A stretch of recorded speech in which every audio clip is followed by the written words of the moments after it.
해리 케인이 어쩌다 이렇게 된 걸까요? 최근 계속해서 경기력 부진에 시달리고 있습니다. 물론 이 와중에도 공격 포인트는 계속해서 기록하고 있지만 토트넘 시절 보여주던 그 경기력이 아닙니다. 역시 손흥민의 곁을 떠나서 그런 걸까요? 미넨에서 케인은 최전방에 홀로 고립된 것처럼 보여요. 토트넘에서는 경기가 안 풀리면 스스로 내려오기도 했는데 마치 박스 안에만 박혀서 골만 주워 먹을 생각만 하고 있는 것 같네요. 이런 식으로 득점 기록을 올려봐야 아무런 의미도 없습니다. 전체적인 팀 경기력에 악영향을 주고 있기 때문이죠. 토마스 투엘 감독은 특히나 이런 유형의 선수를 제일 싫어하는 감독입니다.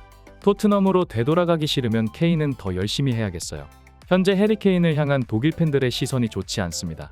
최근 케인은 나름 공격 포인트를 기록하며 겉으로 보기에는 미넨에서 훌륭한 활약을 펼치고 있는 것처럼 보이나 실상 경기력을 들여다보면 굉장히 형편없는 졸전을 매경기 펼치고 있는데요. 케인의 최대 장점은 단순히 골만 노리는 원톱 스트라이커가 아닌 포스트 플레이를 통하여 공을 지켜내고 아래까지 내려와 미드필더 지역에 가담하면서 넓게 패스까지 뿌려주는 완전형 스트라이커로서의 면모를 지금까지 보여왔기에 고평가 받아왔던 것이었습니다. 하지만 그런 케인이 최근 미넨으로 와서는 페널티 박스 안에서 나올 생각을 하지 않고 그저 미넨의 선수단이 크로스와 패스를 건네주는 것을 받아먹을 생각만 하고 있는데요. 케인이 빌드업에 전혀 가담하지 않는 모습을 보이자 미넨 팬들은 손흥민이 없으니 반쪽짜리 선수가 되어버렸다며 비난했습니다. 사실 그동안 토트넘에서 해리 케인의 패스를 완벽하게 받아내던 선수도 손흥민이었고 해리 케인에게 맨마킹이 집중되어 있으면 직접 드리블로 치고 들어가 선수를 끌어들인 뒤 케인에게 어시스트를 넣어주던 선수도 바로 손흥민이었는데요. 손흥민은 역습 상황과 지공 상황에서 케인같이 느린 선수가 활약할 수 있게 도와준 최대의 조력자였으나 바이에른 미넨에는 이미 케인과 같이 팀의 주연 역할을 맡고 있는 선수들이 많았고 결국 토트넘에서 왕노릇을 하던 케인이 미넨에 오니 더 이상 토트넘 시절 때와 같이 공을 주도적으로 가질 수가 없던 것이죠. 하지만 케인은 자신이 미넨에서 엄청난 활약을 하고 있다고 느끼고 있는 것인지 날이 갈수록 기세등등해지고 점점 전 소속팀에 대해 선을 넘는 발언들을 일삼기 시작했는데요. 케인은 이미 저번 바이에른 미넨의 경기가 끝난 뒤 토트넘을 향해 패배가 익숙한 팀이라고 공격했으며 최근 잉글랜드 국가대표팀을 끝마친 뒤 경기 후 기자회견에서 다시 한번 토트넘을 향해 저격성 인터뷰를 날리며 화두에 올랐습니다. 선수가 궁극적으로 발전하려면 항상 최고의 클럽에서 플레이해야 한다. 그리고 나는 지금까지 그러지 못했다. 나는 항상 챔피언스 리그에서 뛰고 타이틀 경쟁을 해야 하는 선수이다. 하지만 토트넘은 고작 리그 8위에 그쳤고 우승 트로피는커녕 챔피언스 리그 조별리그 탈출이 목표인 팀이었다. 물론 토트넘 선수들도 항상 승리를 원했다. 하지만 내가 미넨으로 와서 느낀 바로는 이 두 클럽은 다가오는 압박감부터 차이가 난다. 미넨은 경기를 이겨도 경기력이 만족스럽지 않으면 비판이 나온다. 그러나 토트넘에서는 한두 경기를 진다고 해도 큰 문제가 없었다. 토트넘과 달리 미넨은 모든 경기를 이겨야 하는 팀이기 때문이다. 이 케인의 발언으로 인해 축구 커뮤니티는 아수라장이 되었는데요. 마지막까지 레전드 예우를 해주며 떠나보낸 선수가 독일 땅을 밟자마자 토트넘의 뒤통수를 치고 나오니 토트넘 팬들 입장에서는 화가 날 만도 합니다.